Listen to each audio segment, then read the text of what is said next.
Buenos días a todos chicos, chicas.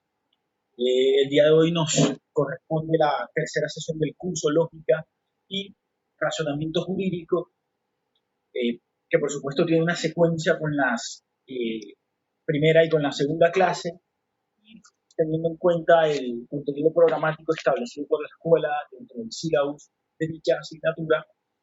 Nos corresponde el día de hoy debatir acerca de, acá lo tenemos, la diapositiva, describir las posibles relaciones y articulaciones que se presentan entre la lógica y el lenguaje, ¿no? Dos cuestiones que parecen que se muestran diferentes o que se muestran distantes, pero que van a tener algunas relaciones, ¿no?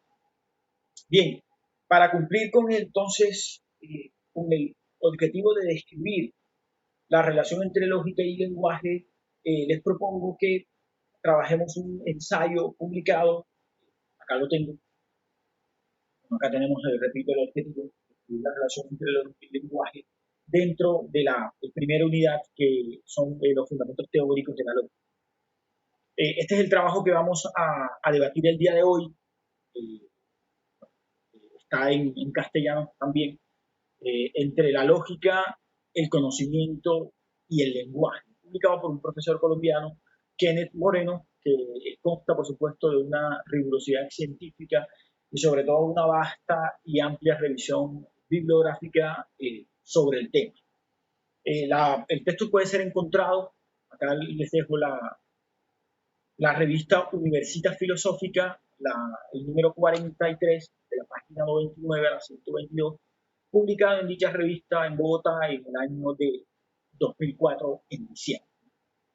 Bien, entonces, la exposición entonces tiene, o el objetivo general de la presente clase será explorar algunas diferencias y analogías potenciales entre las concepciones filosóficas de la lógica en el pensador Immanuel Kant y en el lingüista Ludwig Wittgenstein, ¿no? Son dos pensadores que se distancian teniendo en cuenta las disciplinas en las cuales se enmarca sus principales reflexiones. En el caso del filósofo Kant y en el caso del otro pensador, el lingüista Ludwig Wittgenstein, pues vemos ahí como filosofía, pero también antropología, matemática, por ejemplo, en el caso de Immanuel Kant, y en el caso de Wittgenstein, entonces tendríamos como este pensador nos va a aportar algunas relaciones. Entonces, los dos autores que vamos a trabajar en el día de hoy son Kant y Wittgenstein, ¿no? En sus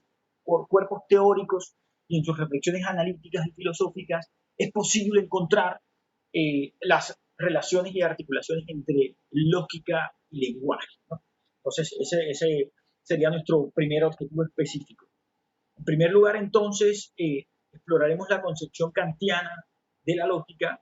Después haremos lo mismo con la lógica expresada en uno de los opus magnum de Wittgenstein, Tractatus Lógicos Filosóficos. Posteriormente, realizaremos un contraste entre ambas concepciones, Kant y Wittgenstein en la lógica, resaltando de esa forma entonces las conexiones existentes entre los conceptos de entendimiento, lógica y lenguaje. Pretendemos además que este análisis pueda servirnos para valorar la dimensión filosófica de la lógica formal en ambas filosofías e indirectamente en la filosofía en general. Entonces, a continuación, presento a partir del trabajo de Kenneth Moreno entre la lógica, el lenguaje y el entendimiento, referenciado de la manera formal acá. Pretendo entonces exponer las concepciones de Kant y de Wittgenstein para luego, a través de un programa que se presenta en la TV pública argentina, La Aventura del Pensamiento, ya hace algunos años, liderado por el filósofo y presentado y editado, construido por el filósofo Fernando Sabater en una TV pública argentina, La Aventura del Pensamiento. El canal se llama Canal Encuentro. Sabater, entonces, observaremos algunos apartes que también he seleccionado y que me parece que son fundamentales para comprender esta clase. En la tercera parte veremos algunas reflexiones planteadas por Sabater sobre Ludwig Wittgenstein y Lo mismo haremos con el canal Encuentro sobre algunos debates del pensamiento y la generalidad de la obra y la vida del filósofo Immanuel Kant. Vámonos a la primera parte, ¿no? Utilizar, repito, el trabajo de Kenneth Martínez. Bien, entonces, ¿cómo empezar a desarrollar esta temática? Entonces, la propuesta es la siguiente. Podemos sostener entonces que la filosofía de Immanuel Kant, el pensamiento de, bueno, Kant nace en Königsberg, es un pueblo muy pequeño, conocido por, se hace muy famoso por sus puentes, los famosos 7 puentes de Königsberg, que dan luego desarrollo a lo que se conoce como la lógica nodal, ¿no? Y Kant nace en este pequeño pueblo de Königsberg, lo que era la antigua Prusia Oriental, ¿no? Actualmente, esto, si es que mental no me falla, Alemania hoy en día, ¿no? Kant escribe muchas obras, ¿no? Fue en cuanto a su vida, un filósofo que nunca salió de Königsberg, siempre vivió ahí, ¿no? En un pequeño pueblo.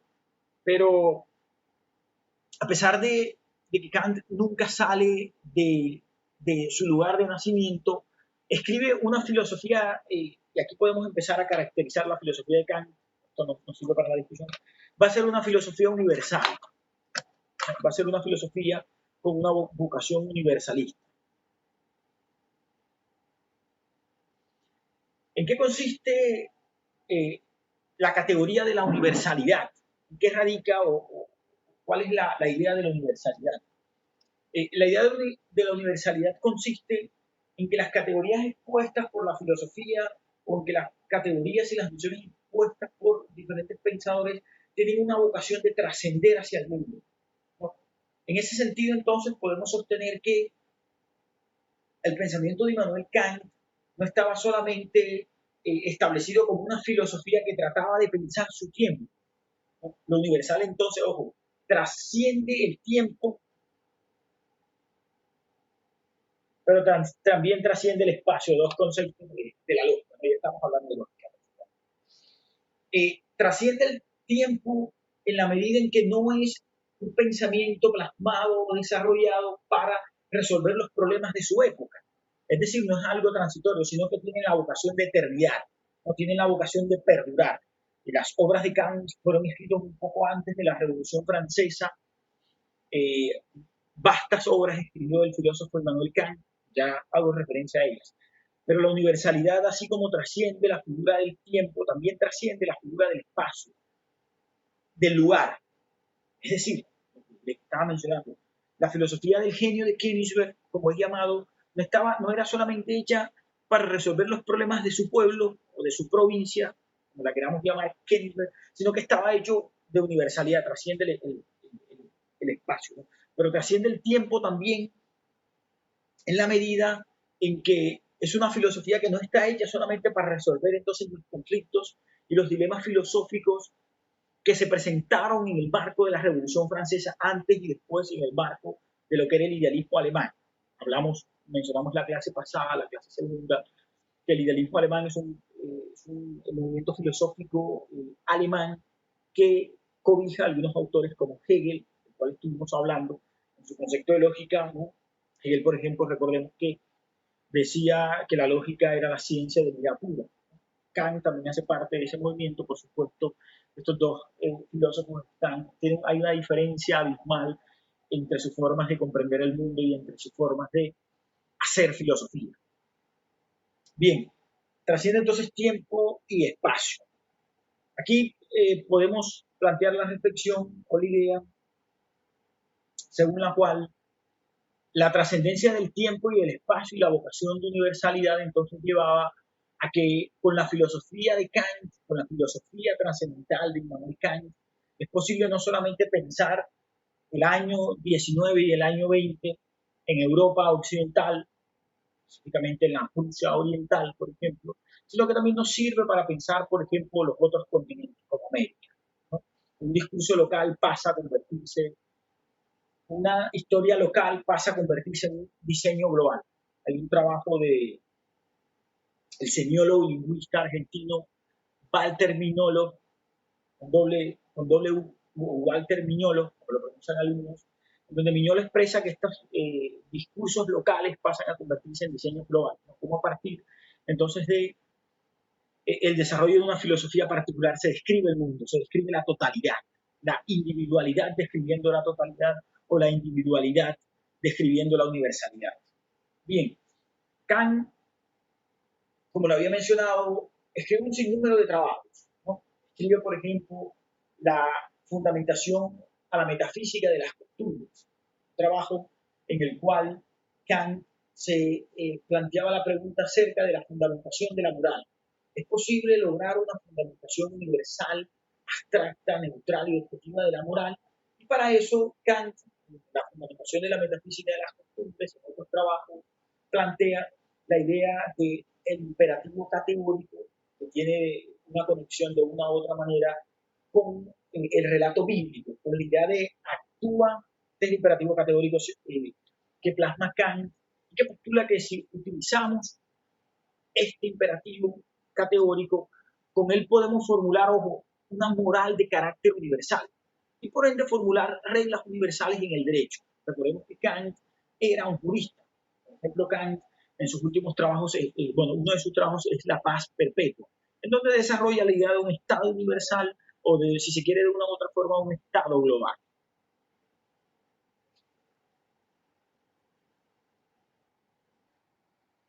Fundamentación entonces de la metafísica, existirían una búsqueda de una moral de carácter universal, la formulación de reglas. Actúa de tal manera que tu conducta se convierta en una ley universal, consiste en que podría exigir de los demás que se comporten de esa manera siempre y cuando yo me comporto bien. Por ejemplo, el Kant cita el ejemplo de la promesa. Yo no podría hacer una promesa, esperar que me la cumplieran o que me la cumplan cuando me hagan una promesa, si cuando yo hago promesa yo no puedo cumplir. La ley o el imperativo categórico de la buena voluntad radica entonces en que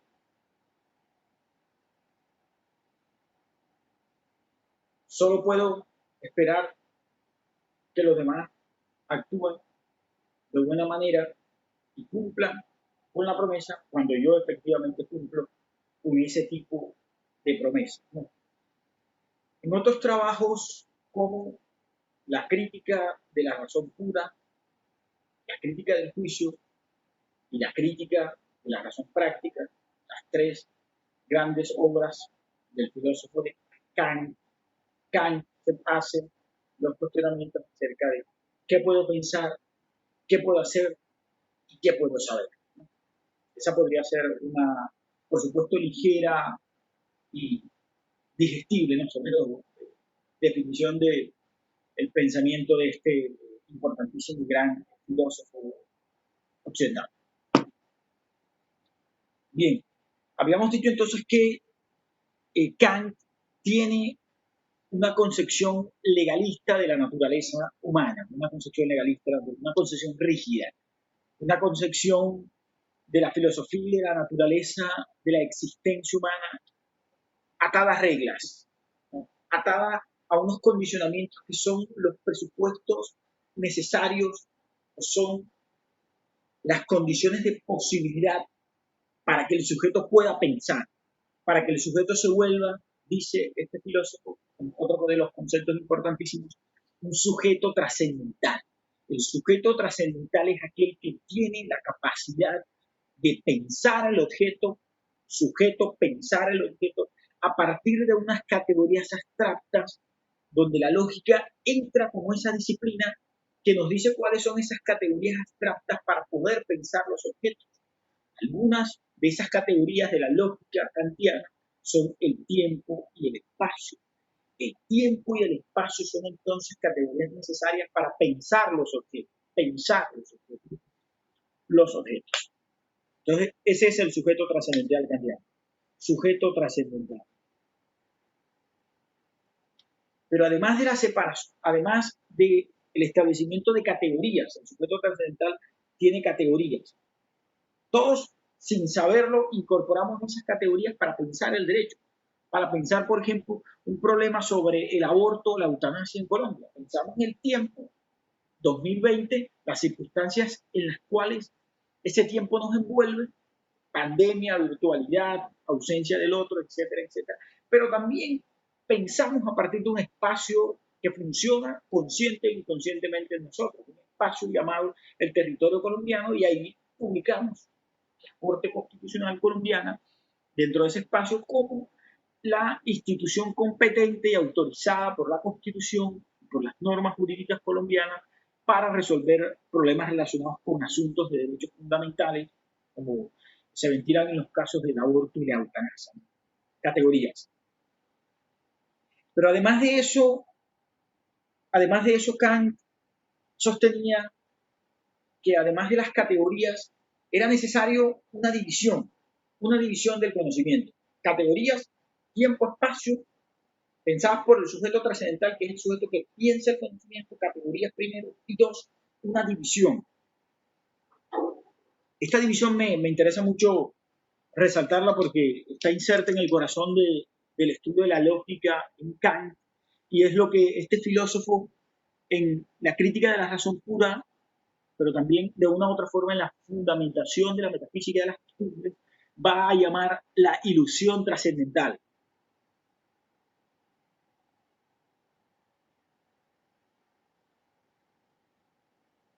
La ilusión trascendental, algunos autores hablan en ese sentido de la ilusión trascendental kantiana. ¿En qué consiste la ilusión trascendental kantiana? Que para nosotros conocer las cosas, por supuesto en este caso no estamos hablando de este tipo de objetos, estamos hablando de objetos de carácter moral. Para nosotros, por ejemplo, saber qué es lo bueno, qué es lo justo, qué es lo jurídico, ¿no? Ahí viene la pregunta porque aquí es importantísimo, esto es un problema que se aborda en la filosofía del derecho.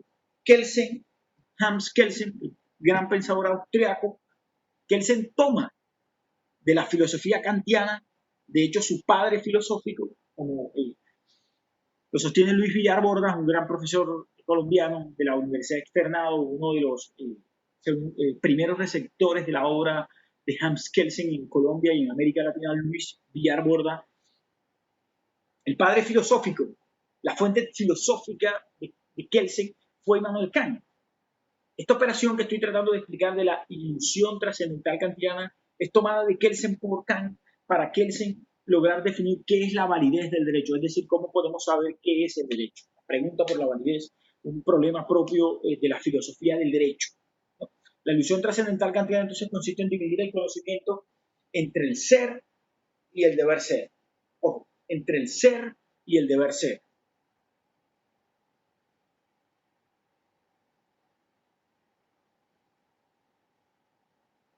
No.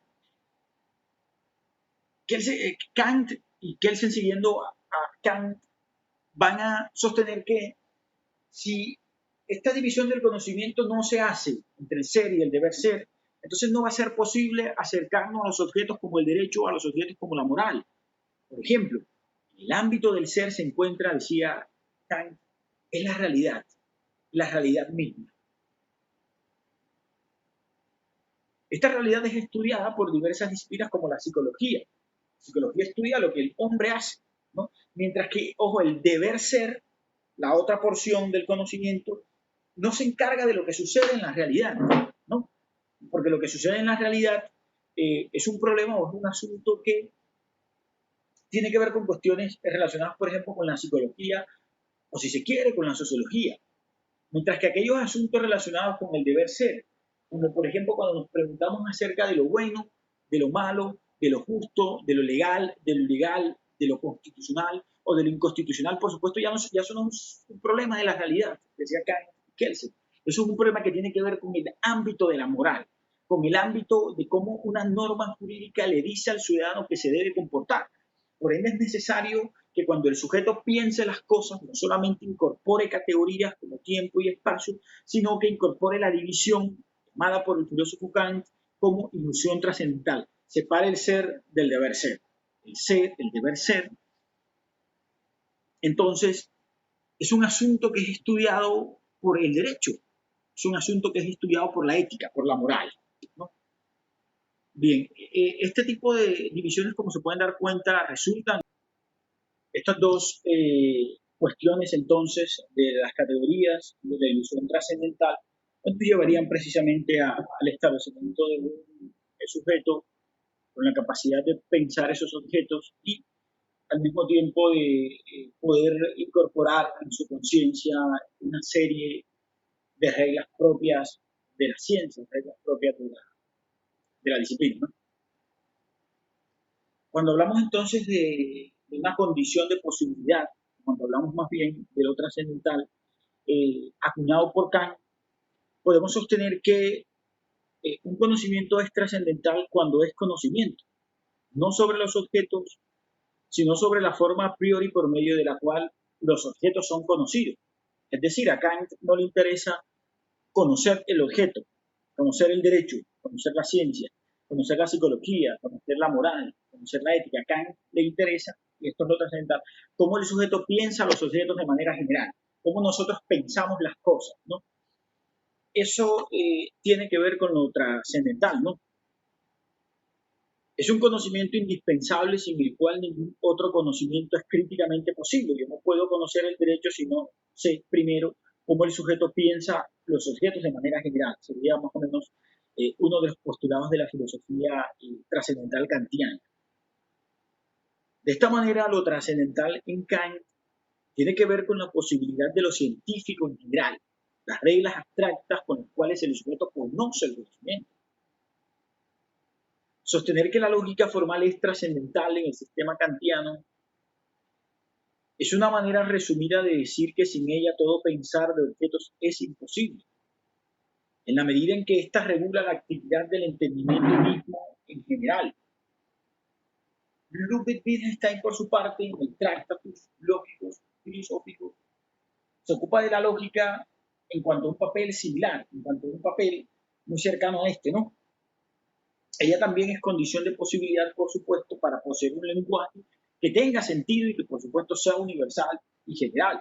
Poder representarse el mundo ante sus hechos, ¿no? Ahí vamos ahí avanzando un poco en este tipo de relacionamientos, ¿no? En este tipo de cuestionamientos en los cuales se acerca la filosofía de corte kantiano con la filosofía de corte wittgensteiniano.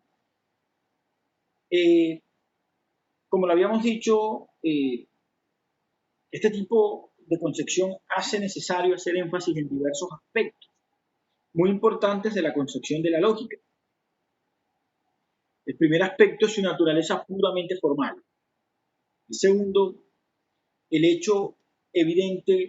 El segundo, el hecho evidente según el cual la lógica en Kant hace parte de su base fundamental, por decirlo de alguna forma, de la estructura mediante la cual el sujeto conoce las cosas. Ambos aspectos, tanto el aspecto formal como el aspecto cognoscitivo, tienen una importancia fundamental en la peculiar lógica trascendental del filósofo Kant, ¿no? ¿A qué nos referimos cuando hablamos del establecimiento de una lógica formal, del establecimiento de una lógica neutral, una lógica objetiva? Porque la lógica no puede ser subjetiva, porque dejaría necesariamente de ser lógica, ¿no? A que existen unas reglas de la lógica que son difíciles de estudiar en nuestra vida cotidiana, pues siempre las estamos aplicando a los objetos de nuestro pensar y nunca las concebimos en abstracto. Para descubrirlas entonces, debemos hacer abstracción de todo conocimiento de objetos y reflexionar sobre el uso del entendimiento en general. Se sigue de esto que no necesitamos de ninguna experiencia concreta para determinarlas.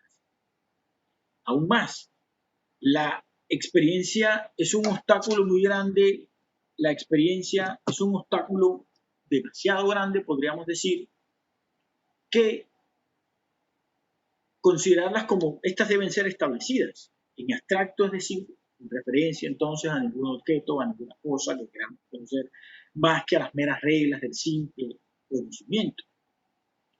Como las reglas de la lógica no se refieren al contenido o a la materia, se refieren al contenido, se refieren a la forma de los objetos,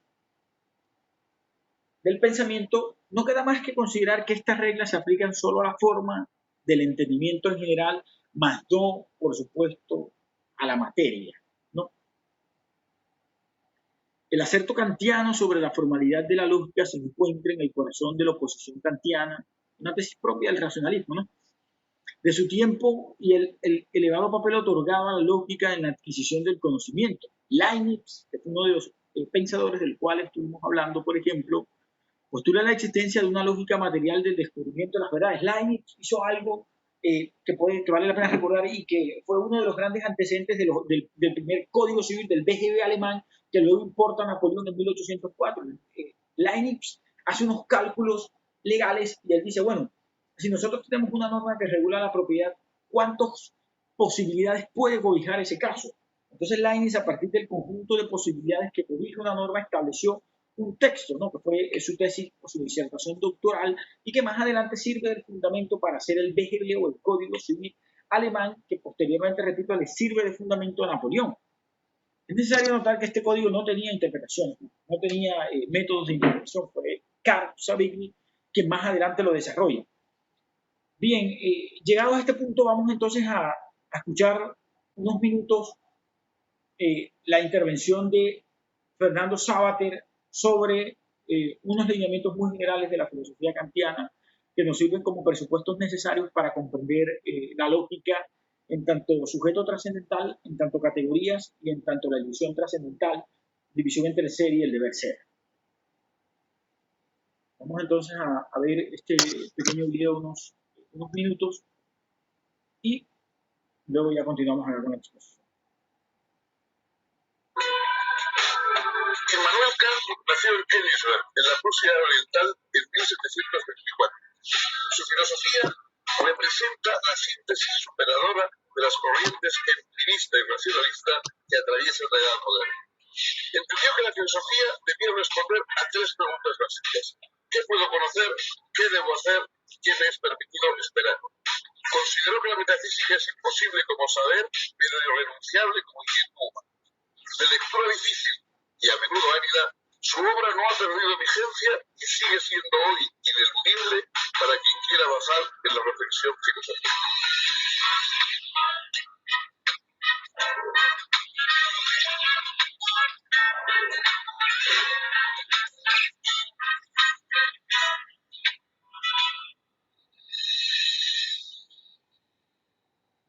¿Qué tal, amigos? Bienvenidos.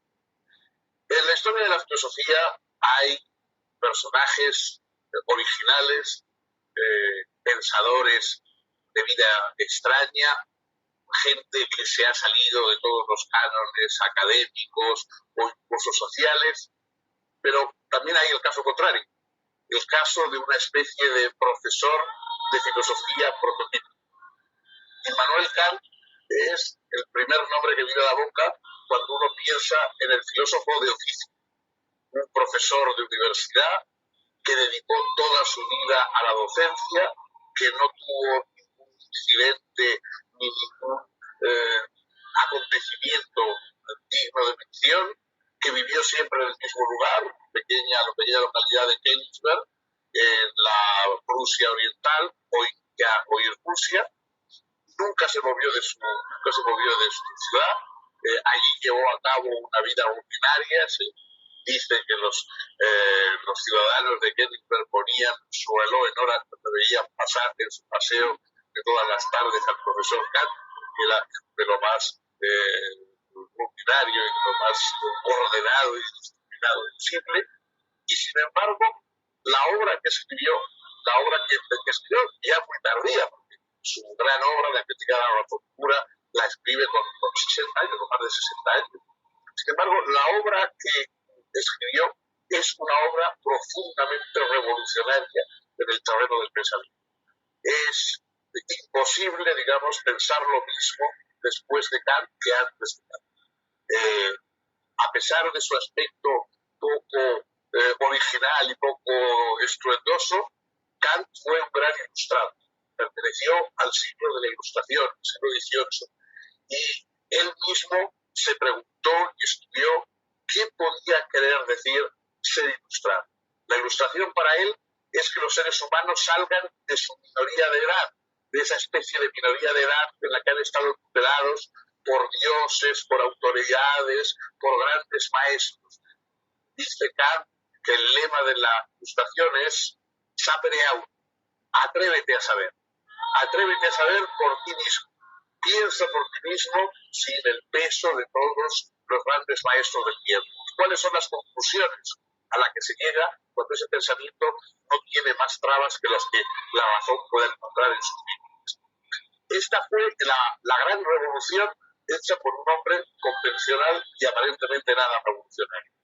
Quizá no haya, a pesar de su aparente tono gris, nadie más fascinante en la historia moderna de la filosofía que Immanuel Kant, que vamos a presentar a ustedes en unos momentos.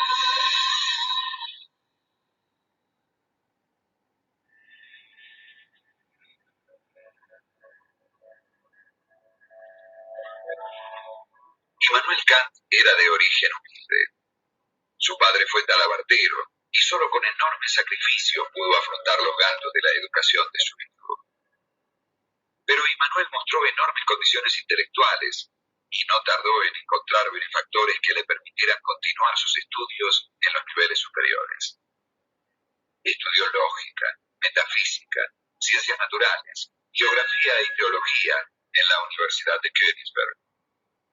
Al completar sus estudios, se empleó como preceptor en un par de familias nobles y luego ocupó una plaza de ayudante bibliotecario. Para esa época ya había escrito algunos textos que le fueron dando prestigio académico. Dictó un número enorme de cursos acerca de materias muy variadas. Era un profesor excelente, además de un lector voraz y apasionado. Sus escritos siguieron apareciendo y llamando la atención. En 1770 fue nombrado finalmente profesor ordinario de lógica y metafísica. 2 veces estuvo a punto de casarse, pero en ambos casos desistió a último momento. Gustaba decir que casarse era bueno y no casarse mejor. Temía que la vida matrimonial fuese causa de distracciones y quería dedicar todas sus fuerzas a la construcción de su obra. Su intensa actividad lo obligó a organizar cuidadosamente el horario de su jornada. Era un hombre metódico y de hábitos extremadamente rutinarios. En su cátedra, Kant exponía la sistematización oficial de la filosofía de su época. Sin embargo, estaba ya elaborando su propio sistema.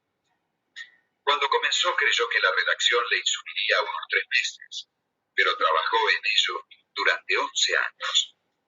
La obra se publicó en 1781. Su título era Crítica de la razón pura.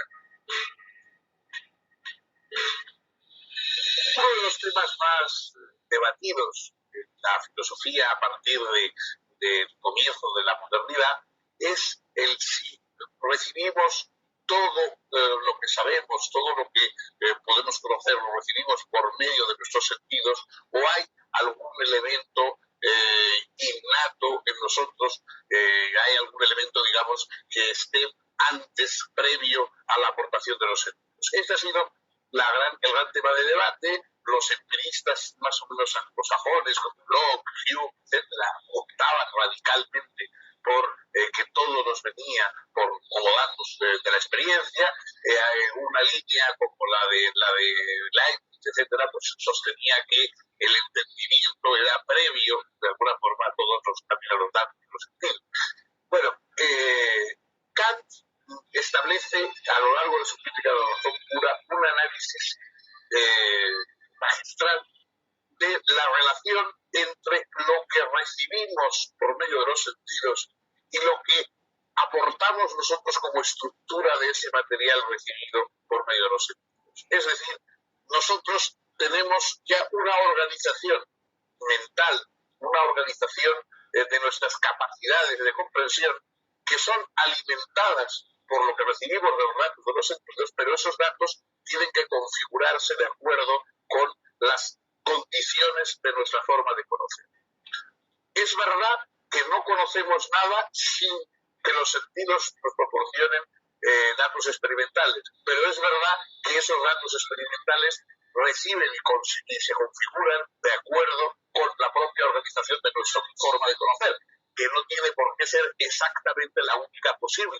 Es decir, piensa Kant, quizá nosotros no conozcamos nunca la realidad en sí, la cosa en sí, lo que él va a llamar el noumen. Es decir, ¿cómo son las cosas? Nosotros sabemos lo que las cosas a través de los sentidos nos dan para influir en nosotros y cómo organizamos ese material nosotros.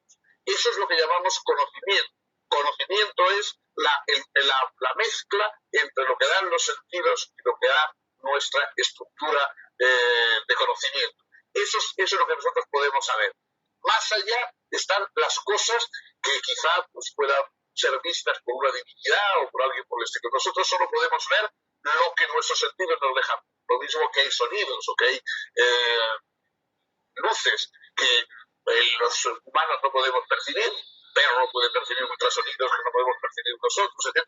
Del mismo modo, lo que nosotros recibimos está condicionado por lo que nosotros somos capaces de comprender y de organizar. Esa teoría cognoscitiva que resuelve una polémica de siglos es quizá la mayor aportación en el terreno de la epistemología de Immanuel Kant.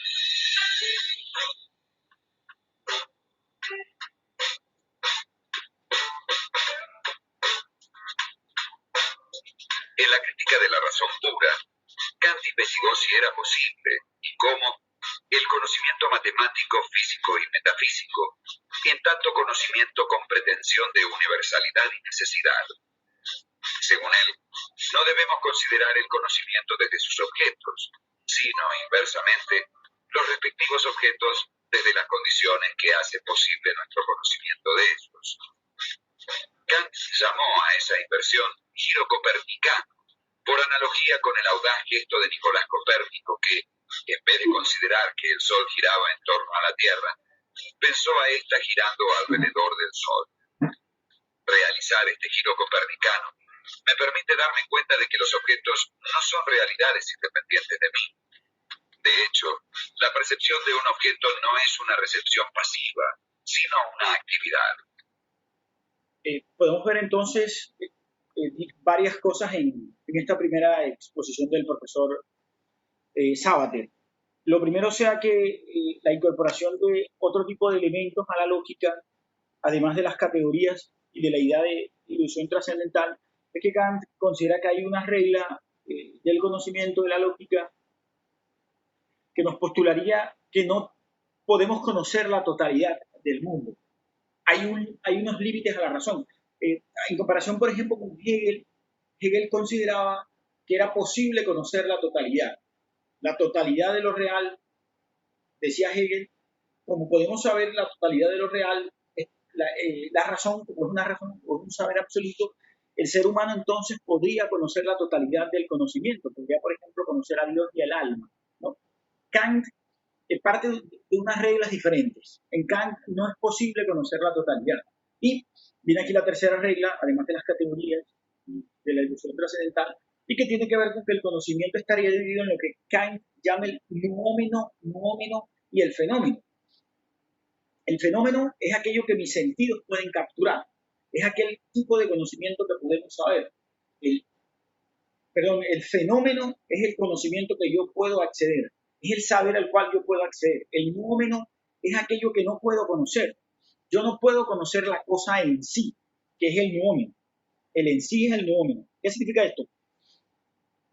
Por ejemplo, para los creyentes, yo puedo conocer a Dios a través del relato bíblico y podría demostrar o podría argumentar las formas en las que Dios vive y las formas en las cuales el hombre se acerca a Dios, los diferentes relatos en los cuales este es narrado y aquellos actores, por ejemplo los discípulos que participaron en el desarrollo antiguo de lo que fue esta figura.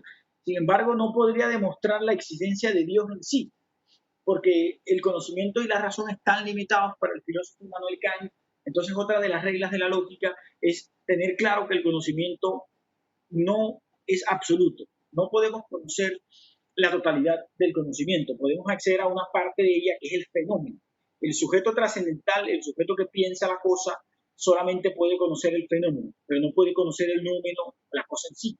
No podría, por ejemplo, hacer disquisiciones acerca de la demostración de figuras como el alma, de figuras como Dios o de figuras como la eternidad. Sobre esas cosas se puede creer, pero no se pueden demostrar.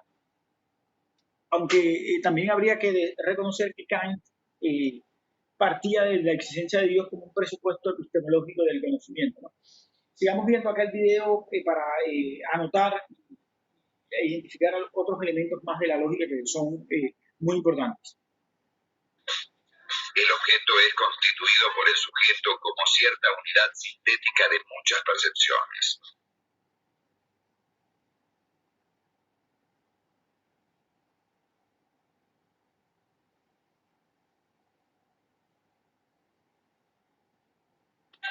Esta actividad sintética ejercida por el sujeto es lo que hace posible el objeto.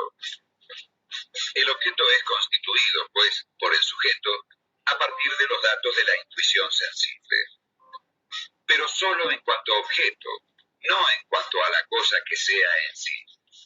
Por eso, Kant introduce la distinción entre fenómeno y nómeno. Fenómeno es la cosa en cuanto a objeto para un sujeto. Nómeno es la cosa considerada en sí misma, sin relación con ningún sujeto.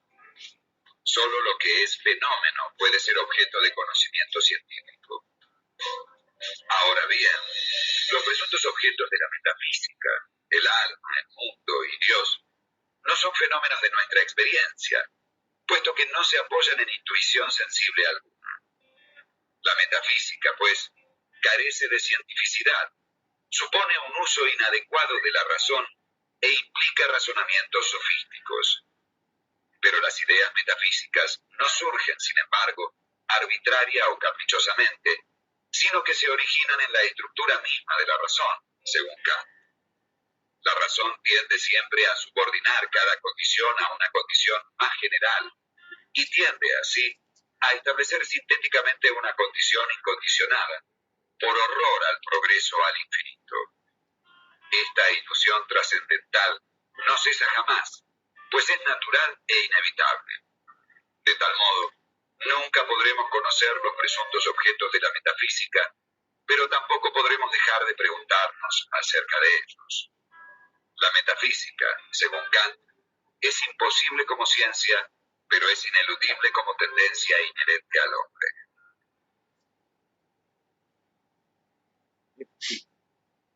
Varias cosas me interesa resaltar en este último tipo de afirmación. Que la metafísica, dice Kant, es imposible como conocimiento, pero ineludible como pasión, se podría decir.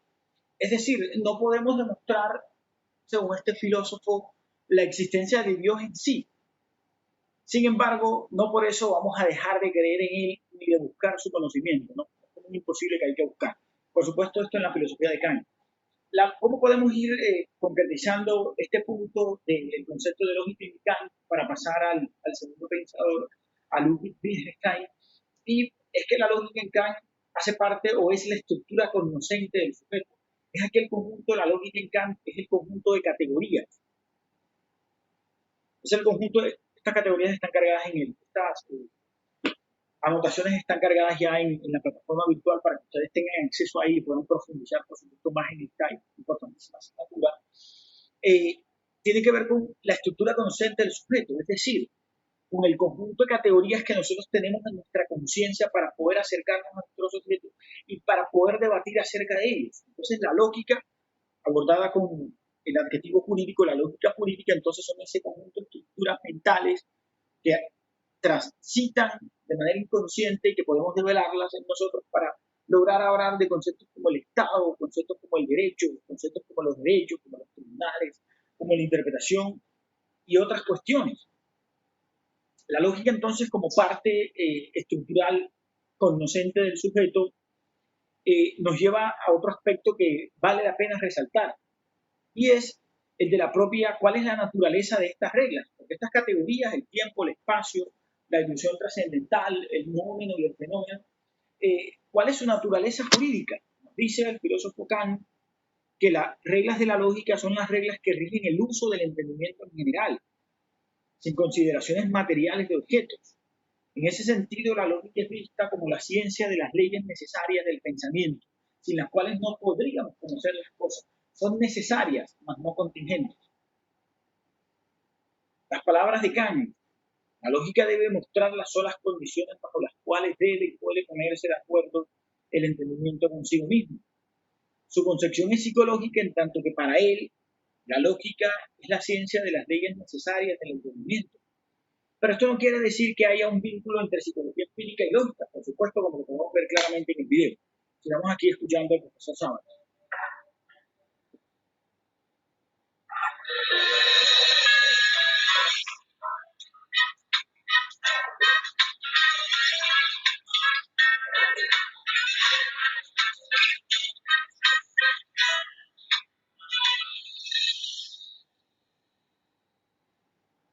Además de su teoría del conocimiento, Kant centró sus estudios también en una doctrina de la moral, en estudiar la moral humana y en buscar cuál es el núcleo esencial de la moral humana.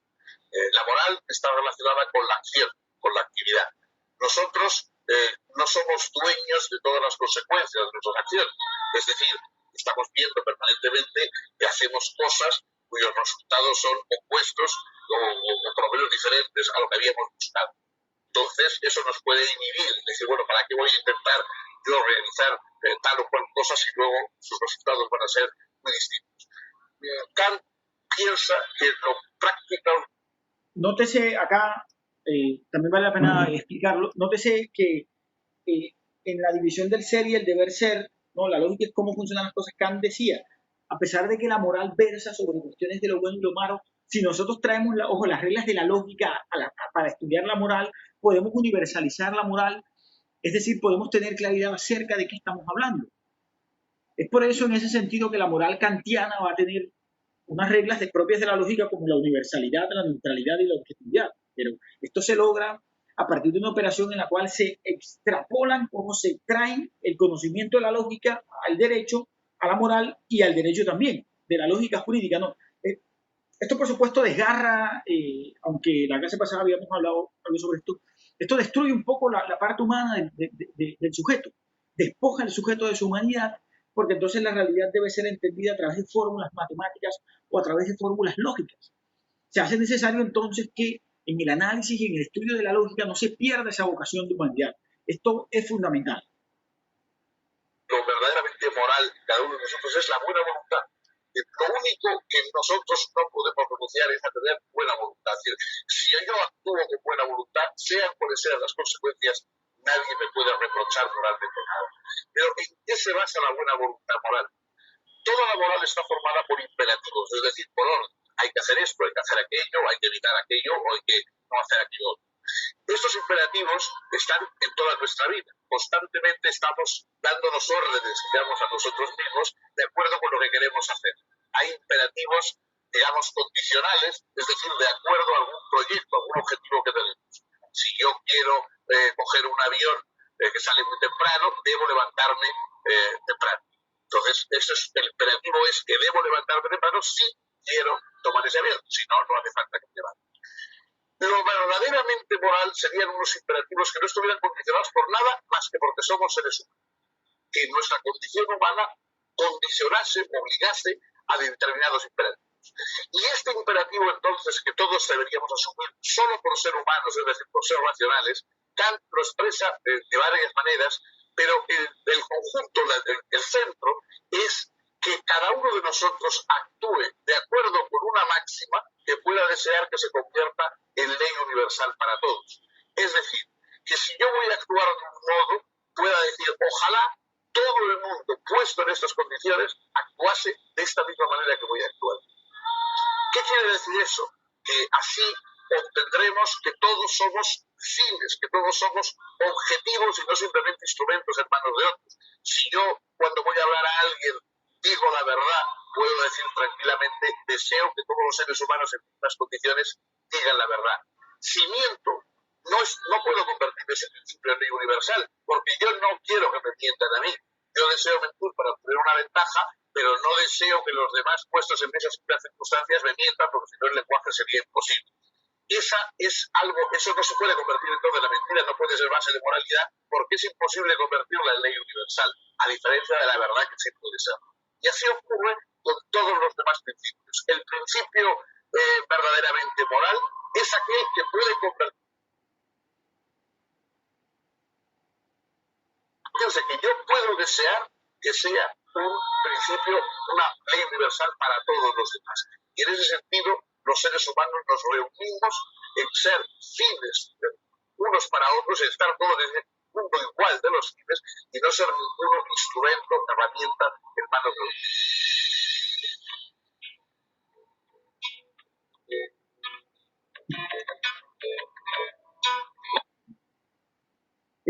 Hemos visto entonces que Kant, también siguiendo a Sabater, sostiene que la lógica es formal en tanto se refiere a la forma del entendimiento en general y no a su materia. Forma, no desprecio de la materia, porque hay una conexión ahí entre forma y materia, como Leibniz, por ejemplo, lo pone de presente. Pero en este caso sí hay una prevalencia de la forma sobre la materia. Ese es el estudio de la lógica, ¿no? Incluso podemos decir que, en primer lugar, Kant le aplica al entendimiento una disociación que es bastante común en la lógica, e incluso en la filosofía de manera general, que son las disociaciones entre forma y materia, que incluso también se dan en el derecho, como ustedes lo pueden ver, ¿no? En el derecho procesal, en el derecho sustantivo, como en el derecho constitucional o en el derecho laboral, frente al derecho procesal. ¿Y qué prima ahí sobre todo?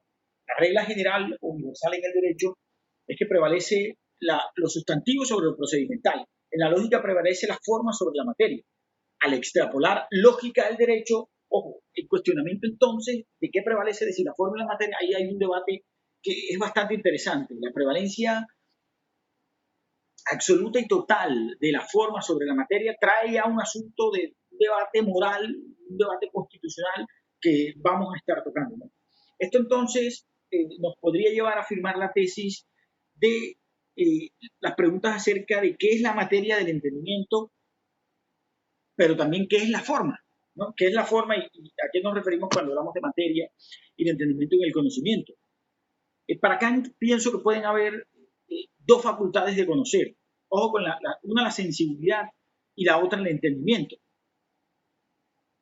Por medio de la sensibilidad, los objetos no son dados. Los puedo percibir, los puedo ver, los puedo apreciar. Por medio del entendimiento, no es dado pensar esos objetos dados por la sensibilidad. Para que la sensibilidad construya los objetos necesita de una forma y de una materia. Dos reglas de la lógica. La materia de la sensibilidad no es otra que las percepciones sensibles, que son un conjunto de sinsentidos caóticos. Por sí solas ellas entonces no nos configurarían un conocimiento, no nos configurarían exactamente una realidad, pero no un conocimiento, o más bien una realidad que no podemos conocer. Esta materia necesita ser organizada entonces por una forma de intuición, como dice el filósofo Kant. Las intuiciones puras del espacio y del tiempo. Solo después de esta mediación los objetos no son dados. Después, dice Kant, el entendimiento toma como su propia materia esos objetos que le ofrece la sensibilidad y realiza con ellos una labor de síntesis a través de sus propios conceptos puros. Esta labor del entendimiento tiene como objetivo pensar los objetos. En el lenguaje de Kant esto significa concebir las reglas que los rigen y los conectan con otros objetos. Así, por ejemplo, son materia del entendimiento estos objetos que nos son dados por este mismo, ¿no? Diría el filósofo Kant. Finalmente, la lógica general sería más amplia en el sentido de que se ocupa solo de su forma general, mientras que el estudio y las leyes de la lógica general sería así condición incluso para el proyecto filosófico de lo que Kant llama la lógica trascendental. Mostrando una inmensa vitalidad intelectual, Kant publicó en pocos años una serie de escritos importantes. Los prolegómenos a toda metafísica futura en 1783. La fundamentación a la metafísica de las costumbres en 1785. Los primeros principios metafísicos de la ciencia natural en 1786. Y la crítica de la razón práctica en 1788. En esta, Kant se propuso fundar una ética racional y autónoma que se apoyase solamente en la razón y que no dependiera de inclinaciones subjetivas. En este sentido, lo primero que Kant descubrió es que no hay prácticamente nada que pueda ser llamado bueno absolutamente, a no ser una buena voluntad. Y solo es buena una voluntad que actúa por respeto al deber. Kant desarrolló sus ideas éticas como el resultado lógico de su creencia en la libertad fundamental del individuo. No consideraba esta libertad como una libertad no sometida a leyes, sino más bien como la libertad del gobierno de sí mismo, la libertad para obedecer en conciencia las leyes del universo, tal como se revelan por la razón. En 1790 publicó la tercera de sus críticas, la Crítica del Juicio o Crítica de la Facultad de Juzgar, obra en la que analizó la facultad racional de subsumir lo particular en lo general y hallar lo general en lo particular. Se ocupó allí de estudiar el juicio estético y el juicio teleológico. En 1793, Kant hizo conocer su obra La religión dentro de los límites de la mera razón, que le valió una amonestación por parte del emperador prusiano Federico Guillermo en persona. Se le reclamó una retractación respecto de su filosofía religiosa si quería evitar dolorosas consecuencias. Kant no autorizó ninguna modificación en su escrito, pero se comprometió de allí en adelante a no hablar de religión, al menos mientras el emperador viviese. En 1795 publicó La Paz Perpetua, obra en la que abogaba por el establecimiento de una federación mundial de estados republicanos. Y en 1797, La Metafísica de las Costumbres, donde expuso su teoría jurídica y política. Kant creía que el bienestar de cada individuo debía ser considerado, en sentido estricto, como un fin en sí mismo, y que el mundo habría de progresar hacia una sociedad donde la razón obligaría a todo legislador a crear sus leyes de tal manera que pudieran haber nacido de la voluntad única de un pueblo entero y a considerar todo sujeto en la medida en que desea ser un ciudadano, partiendo del principio de si ha estado de acuerdo con esta voluntad. En 1798, al haber fallecido Federico Guillermo y ocupar el trono su hijo Federico Guillermo II, Kant se sintió liberado del compromiso a sus religiosas y publicó El conflicto de las facultades, en el que estudiaba los límites mutuos de las ciencias y la relación entre la filosofía y la teología. Poco tiempo después, el 12 de febrero de 1804, mientras seguía trabajando en una reformulación de su filosofía, Immanuel Kant falleció en la ciudad que tanto amaba y en la que vivió toda su vida.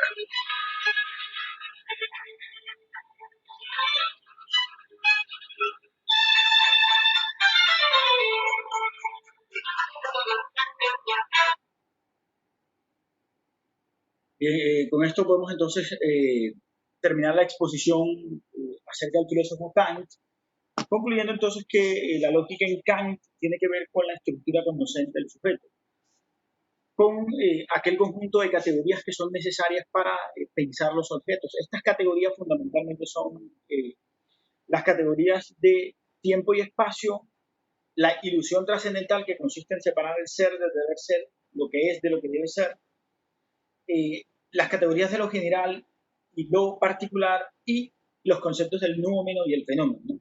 Abordando entonces así lo que sería la lógica kantiana. Vamos ahora en el tiempo que nos queda hablar acerca del pensador Ludwig Wittgenstein, uno de los padres de la lingüística moderna, al igual que Ferdinand de Saussure, pero en este caso vamos a utilizar Wittgenstein porque aborda de manera interesante la lógica. Pienso que Kant y Wittgenstein son dos autores fundamentales para hablar de lógica, de dos lógicas diferentes, por supuesto. Como podemos observar, Wittgenstein nace en Viena, en Austria, la misma tierra de Sigmund Freud, por ejemplo, y, bueno, Kelsen también era austriaco, ¿no? Y, bueno, de entrada hay algo que nos llama la atención de Wittgenstein y es que su gran obra, el Tractatus Logicus, Es un libro que ha impactado mucho, no solo la lógica, sino también la filosofía y otras disciplinas. Algunos consideran que es un libro misterioso y con una variedad hermenéutica que nos deslumbra cada vez más. Hay que tener en cuenta que las posibilidades interpretativas son muchas y que siempre va a haber una discusión acerca de qué fue lo que verdaderamente dijo Wittgenstein. Sin embargo, también es cierto que existen algunos elementos en donde sí puede haber claridad acerca de lo que este pensador dijo. Sobre ello nos vamos a llegar. ¿No? El problema de la lógica atraviesa una serie de conceptos de Wittgenstein y tienen que ver con el lenguaje. Según Wittgenstein, el mundo está constituido solamente por hechos. Tractatus lógico-filosóficos, página 1 y subsiguiente de la editorial de 1993, también cargada y referenciada formalmente en el campo virtual. De la misma forma que un hombre o una palabra solo adquiere significado en el contexto de una proposición, dice Wittgenstein, los objetos solo adquieren relevancia en los hechos, que no son otra cosa que complementos de objetos relacionados entre sí de determinada manera. No hay forma de concebir, por tanto, un objeto aislado de otros objetos. Ya explico esto. Así como tampoco es posible imaginar un objeto si no es contextualizado en un espacio. Los hechos del mundo como tales, sin embargo, se encuentran completamente aislados. Que un hecho exista no determina la existencia de otros hechos, por ejemplo. ¿No? Esta relación entre hechos, que tiene que ver con la lógica de Wittgenstein, al mismo tiempo hay una correlación con el lenguaje. Wittgenstein, por ejemplo, sostiene que yo solamente, cuando yo imagino árbol, esto también lo trabaja Ferdinand de Saussure, el padre de la lingüística moderna, que cuando yo digo árbol, todos ustedes se imaginan un tronco con hojas. Pero, por ejemplo, alguien puede imaginar una palmera, alguien podría imaginar un árbol, un laurel, por ejemplo, alguien podría imaginar un árbol de mangos, por ejemplo, y hay una generalidad, pero al mismo tiempo hay una individualidad. Todos evocamos un objeto similar cuando decimos la expresión árbol, pero al mismo tiempo todos evocamos un árbol particular dependiendo de nuestra propia experiencia o también dependiendo de nuestros propios gustos. Entonces la palabra árbol debe tener una relación con la experiencia del sujeto. El árbol no existe en tanto solitario. Para Wittgenstein el lenguaje se usa por medio de proposiciones que nos hacemos a través de las figuras de los hechos. Miren, estas figuras de hechos que son las proposiciones y nos muestran los modelos de la realidad. ¿Cómo sucede esto? Wittgenstein responde, deben cumplirse dos condiciones para que esto sea posible.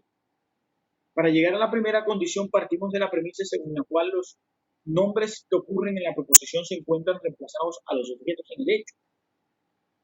De esto se puede seguir que los nombres en la proposición y los objetos en el hecho deben ambos estar lo suficientemente determinados para corresponder a cada objeto.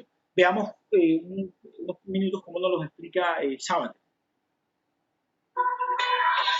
Ludwig Wittgenstein nació en Viena en 1889. Por lo menos tres distintas corrientes filosóficas contemporáneas tienen su origen en su pensamiento. Él, sin embargo, no se identificó con ninguna de ellas. A lo largo de su vida desarrolló dos diferentes filosofías, la segunda de ellas radicalmente crítica respecto a la primera. A pesar de su intensa actividad intelectual, publicó solo un libro escrito en circunstancias extraordinarias. Lo redactó en alemán, pero le puso un título latín, Tractatus Lógico-Filosóficos.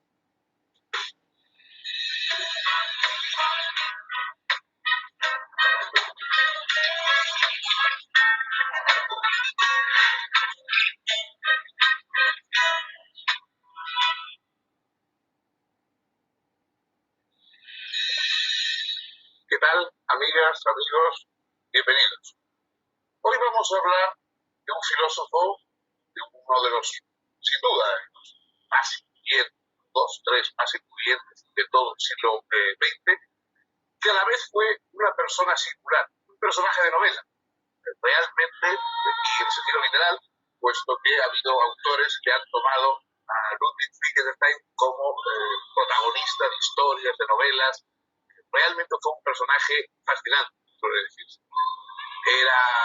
Nació en una gran familia austríaca, personas de mucho dinero, además de abolengo, y inmediatamente él se dedicó a la ingeniería, a la ingeniería aeronáutica, más que era lo que pensaba, y en principio pareció que no tenía absolutamente nada que ver con la filosofía. Por una serie de azares biográficos fue a Londres y entonces allí, luego más tarde en Oxford, empezó a estudiar y a hacer calas en el pensamiento filosófico, aunque él no llegó nunca a leer ni estudiar filosofía en el sentido serio del término, pero empezó a hacer aproximaciones al pensamiento filosófico que le interesó extraordinariamente la filosofía de la matemática y de la lógica de Bertrand Russell.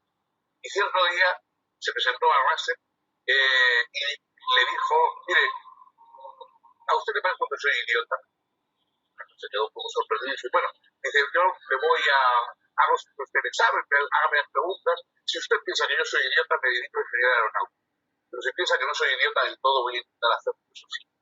Y, bueno, Russell le dijo, no, haga usted filosofía.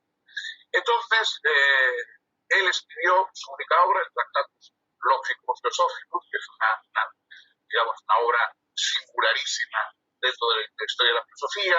Practicó y fue una especie de medio profesor, medio allí en Inglaterra, después de haber participado en la guerra mundial en Europa, y llevó una vida totalmente al margen de las convenciones académicas. Él era un hombre extraño, callado, melancólico, de extraordinaria belleza física, con una homosexualidad que nunca logró asumir de manera explícita, y creó un influjo, tuvo una influencia extraordinaria en todo el que lo conocieron.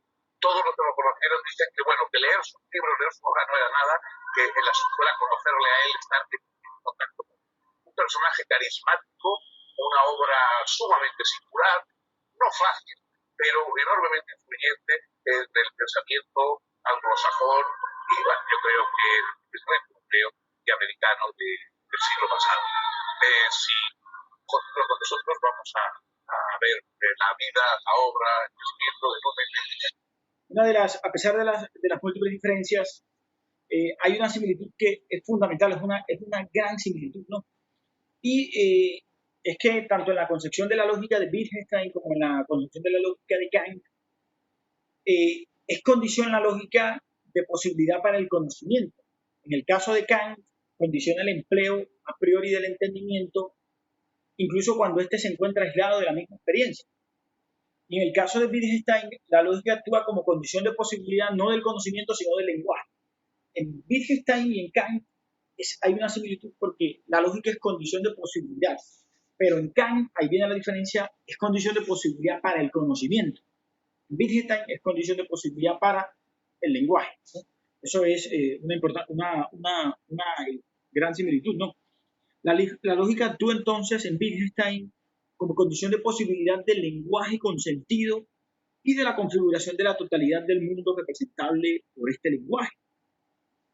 Ambas dimensiones, Kant y Wittgenstein, pueden también entenderse como a priori y de una manera más radical que en Kant, ya que en Wittgenstein la experiencia, además de leyes de la física, de juicios sintéticos o a priori, es un posible la lógica como correlación del conocimiento de manera general.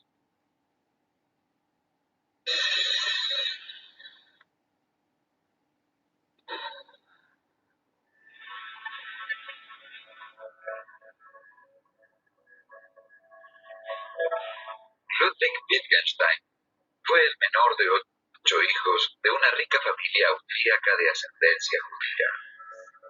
Su padre era un importante industrial siderúrgico y protector de la cultura. El joven Ludwig fue educado por profesores privados hasta los 14 años. Luego cursó estudios en la Escuela Real de Linz y en la Escuela Técnica Superior de Berlín. Su formación como ingeniero lo llevó a inscribirse en la Universidad de Manchester y luego a diseñar un exitoso motor para aviones. Pronto sus intereses se desplazaron hacia las matemáticas puras y el problema de su fundamentación. El lógico alemán Gottlob Frege, internacionalmente famoso por ese entonces, le aconsejó estudiar con Bertrand Russell en Cambridge. Russell había escrito, junto con Alfred North Whitehead, una obra titulada Principia Mathematica, en la que pretendía deducir toda la matemática de la lógica. Dicho trabajo fue crucial para la constitución de la matemática contemporánea. Wittgenstein la leyó cuidadosamente y decidió abandonar la ingeniería y dedicarse a la filosofía. En 1913 murió su padre y Wittgenstein se mudó a Noruega. Construyó una cabaña en un solitario fiordo y vivió en profundo aislamiento. Durante un año aproximadamente, trabajó intensamente en diversos problemas de lógica y mantuvo correspondencia con Russell. Al estallar la Primera Guerra Mundial, se alistó como voluntario en la artillería austríaca. Durante los 4 años que estuvo en el frente, llevó en su mochila algunos cuadernos en los que anotaba sus pensamientos filosóficos. En 1918 fue tomado prisionero por el ejército italiano. En el campo de prisioneros de Monte Cassino, Wittgenstein dispuso de tiempo libre para revisar y reordenar sus apuntes. Desde su prisión, gracias a John Maynard Keynes, futuro Nobel de Economía y condiscípulo suyo de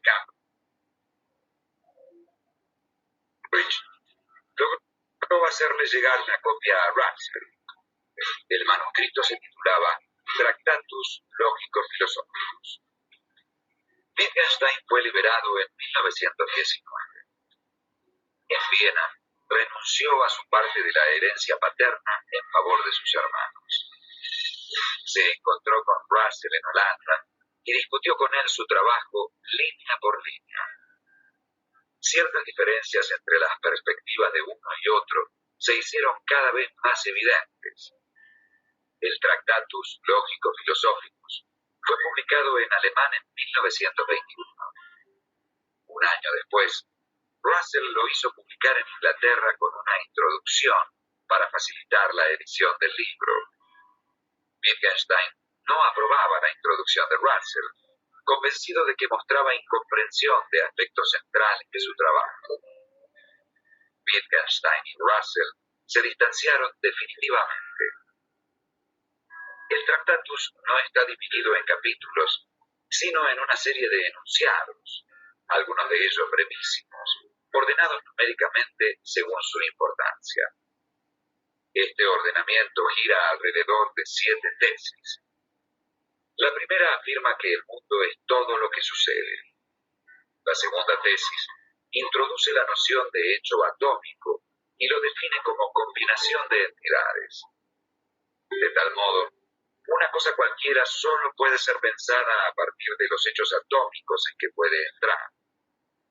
Puedo pensar esta silla, por ejemplo, solo a partir de los hechos en que ella puede aparecer, como el que alguien se siente en ella, o se pare en ella, o que se le ponga junto a una mesa, o cerca de una puerta, etc.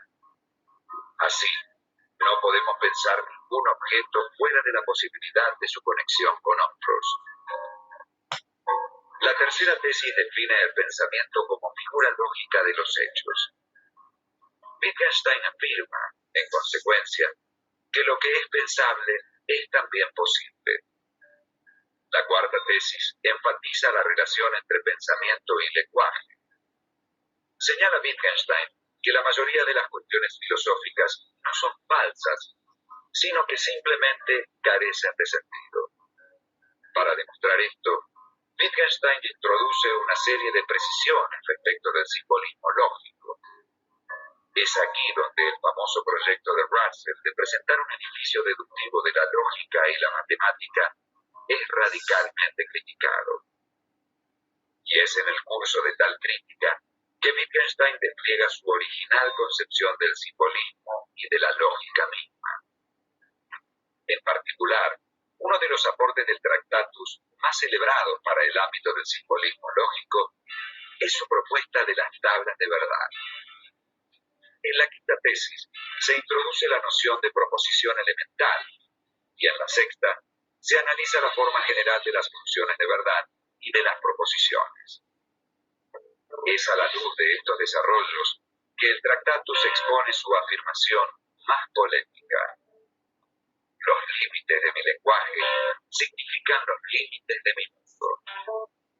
Esto significa, en primer lugar, que los límites del mundo son también los límites de la lógica. Nada podría ser ilógico, porque si lo fuera, no pertenecería al mundo.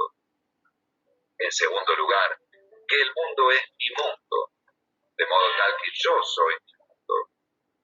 Y en tercer lugar, que el lenguaje es comprendido como esencialmente privado. Contra ello reaccionaría el propio Wittgenstein en su obra posterior.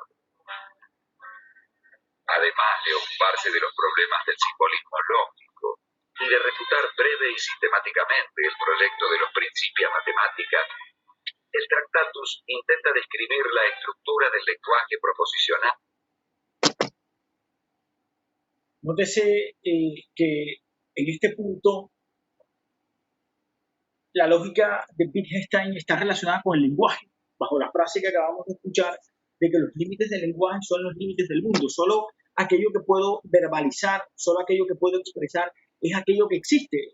Hay un paralelo ahí interesantísimo con la filosofía de Kant, con lo que en la lógica kantiana se llama el noómeno, con el en sí de la cosa, con aquello que no puedo conocer, ¿no?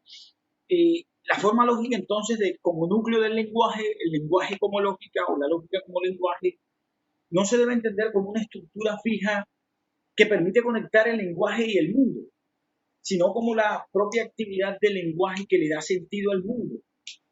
Esto implica aceptar que la forma lógica no es una estructura fija y rígida, sino que tiene una dimensión activa y creativa, y requiere, por tanto, en un ámbito de la realización, que el propio sujeto la configure espontáneamente a través del conocimiento.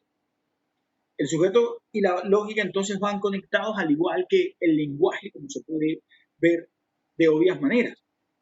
Esto entonces trae que las conexiones del texto Tractatus Lógicos Filosóficos de Wittgenstein, su única obra, relacionaría entonces que la forma de expresarse del sujeto es a través del lenguaje, que no existe otra, y que solo aquello que es posible decir es aquello que existe en tanto mundo. Esto tiene una importancia muy significativa en el ámbito del derecho, porque el lenguaje es absorbido por el lenguaje jurídico de la lógica del derecho, y solo aquello que es posible expresar en el ámbito del lenguaje jurídico existe. Por ejemplo, algunas prácticas de los pueblos indígenas, al no poder ser llevados a la abstracción propia del lenguaje moderno y de la lógica jurídica, estas realidades no existirían, no harían parte o no serían aceptables. Solamente entonces se podrían aceptar aquellas expresiones que son susceptibles de verbalizarse en el lenguaje jurídico. Esto sería más o menos la idea de la lógica de Wittgenstein. Por supuesto que tendría muchos problemas porque excluiría experiencias subjetivas, como por ejemplo la de los pueblos indígenas. Sigamos acá con el video. Para obtener una ventaja, pero no deseo que los demás puestos en esas circunstancias ven. Porque si no el lenguaje sería imposible. Eso no se puede convertir entonces en la mentira, no puede ser base de moralidad, porque es imposible convertirla en ley universal, a diferencia de la verdad que sí puede ser. Y así ocurre con todos los demás principios. Ludwig Wittgenstein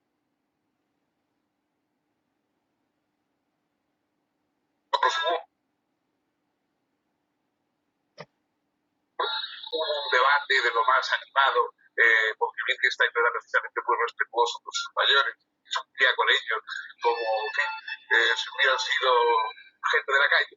Y finalmente, cuando ya Russell y Moore le otorgaron el reconocimiento académico que había buscado, él salió pasando el brazo confiadamente. Bien, con esto entonces podemos dar por concluido la tercera clase. Este video está también cargado en la plataforma virtual por si desean terminarlo. Las conclusiones entonces estarían relacionadas acerca de las diferencias y también los puntos de contacto que pueden existir entre la concepción de la lógica de Immanuel Kant, que está más ligada a categorías como tiempo y espacio, la noción de sujeto trascendental, división entre el ser y el deber ser, división entre el conocimiento del nómeno y el fenómeno. lo universal y lo particular, mientras que la lógica de Wittgenstein, desarrollada en tractatus lógicos filosóficos, está más relacionada al lenguaje. A medida que todo aquello que no puede ser expresado en el lenguaje se declara como inexistente en tanto el sujeto crea el mundo, ¿no? Bien, con esto podemos entonces concluir la clase. Nos vemos entonces en una segunda oportunidad.